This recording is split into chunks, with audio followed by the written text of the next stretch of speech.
Hey, welcome guys. This video we're doing a review of Google Stadia, which is Google's cloud gaming service. Now I've been using this for 2 months since initially released, as I have the Founders Edition, and since then some things have gotten better since the initial release and some news got worse. So let's start from the beginning. Stadia is Google's cloud gaming service in which everything is done strictly over the internet. You don't have to download a game or you don't have to purchase a disc of any kind. Everything is done on Google's servers. Now you do need a decent internet connection to achieve this, but of course the slower the internet you have, the quality gets pushed down a little bit. As of this recording date, and still for months to come, is that the only way to access Google Stadia is by purchasing the Premier Founders Edition.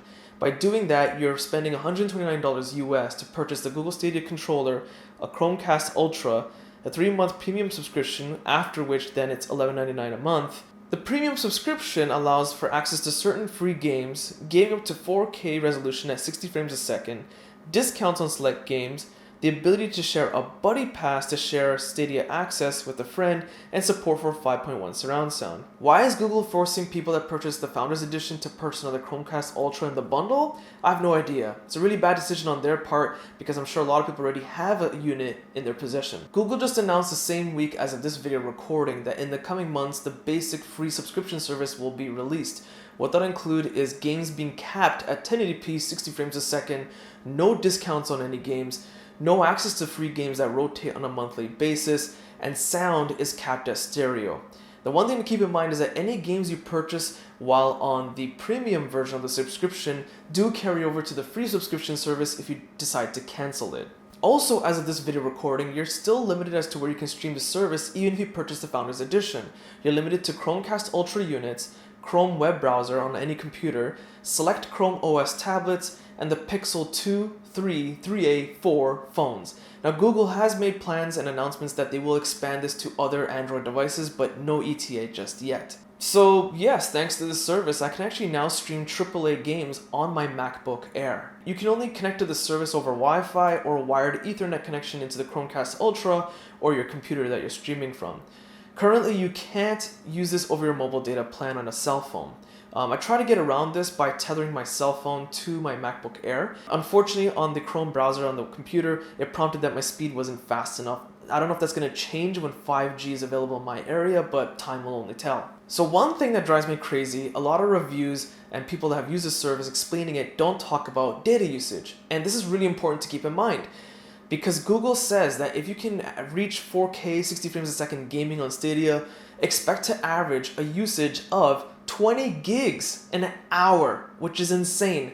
Of course, I was able to average about 14 gigs an hour, so their statement is somewhat true.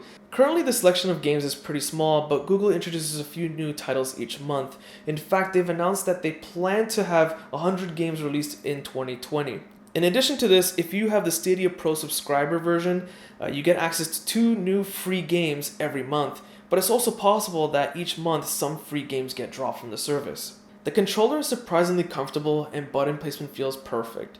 It'll feel very familiar for those of you that already have a console gaming controller. The controller itself is a mandatory requirement when using the Chromecast Ultra. What's bizarre is that people that already had their own Chromecast Ultra unit couldn't use Stadia until a recent update was pushed down over the air. Now it's possible to use your existing Chromecast Ultra units to stream the Stadia service. When gaming on a computer, it's optional to hardwire the controller in, but you can also use your computer's keyboard and mouse. The release of Stadia was incredibly sloppy and poorly handled, to say the least. And in fact, shipments were done in a queuing system. So for example, if you pre-ordered the service first, you were number 1 in line, you would get your shipment first.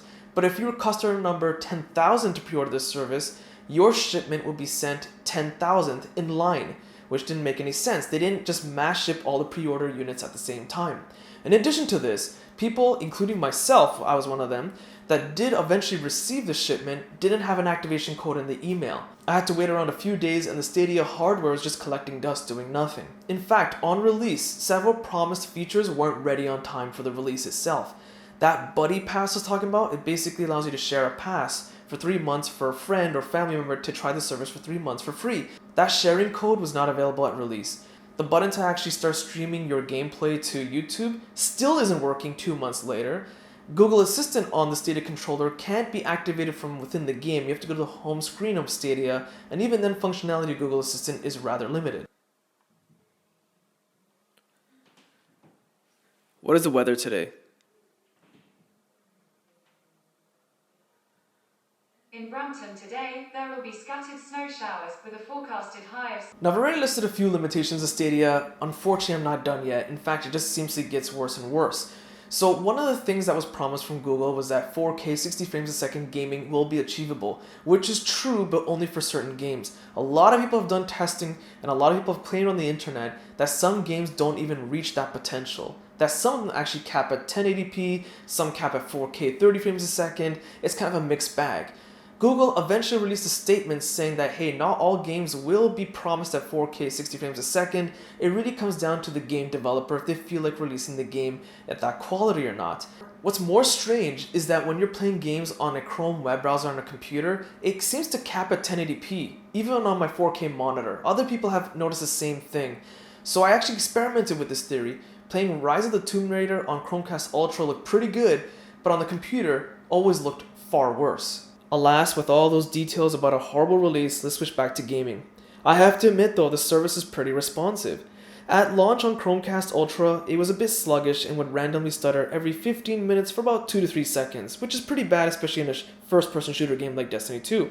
However, 2 months later, it's incredibly smooth. In the last 3 weeks of gaming, it stuttered only once in that entire 3-week period, which is fantastic.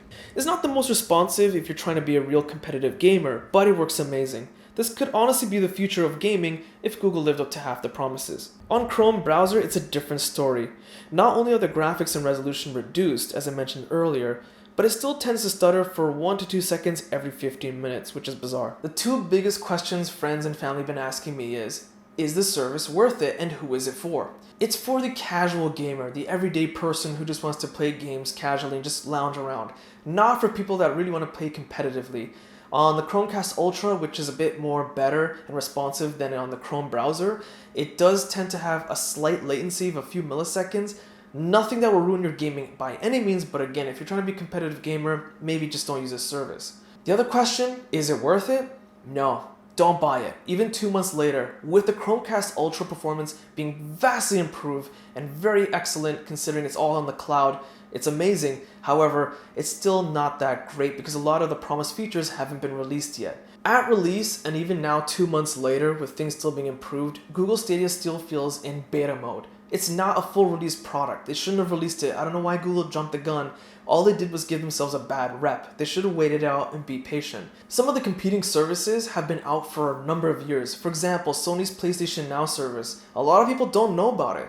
Even though Sony has invested tens of millions of dollars into that service, they don't really advertise it anywhere, and there's a lot of potential there, especially considering in recent months they've lowered the subscription cost and started including more games in that service. Of course, there's also Microsoft's Project X Cloud, which is Xbox gaming in the cloud, which is in public testing as of right now. Right now, you can actually stream games on any Android device as long as it's running Android 6.0 or higher.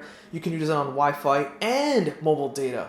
And of course, you have access to over 50 games, which is a much larger library than Google's. And again, it's not even in full version yet. It's still in beta testing. And lastly is GeForce Now. NVIDIA has been testing this service for several years, and even while it's in testing phase, I used it through the NVIDIA Shield. And the NVIDIA Shield, in my opinion, is the best media player ever made. You can find a link to the review of version 3 of that media player in the video description. And the most interesting thing about GeForce Now that yes, it is a cloud streaming service, so you don't need to use a gaming PC to use it on your computer, but it's also available on Android devices as well. And the unique thing about it is the partnership NVIDIA has with Epic Games, Uplay, and Steam, just to name a few. So whatever games you purchased on those vendors' sites, so Steam or Uplay, for example, you'll have access to that catalog already. The games are already there, you'll just be streaming it off the cloud.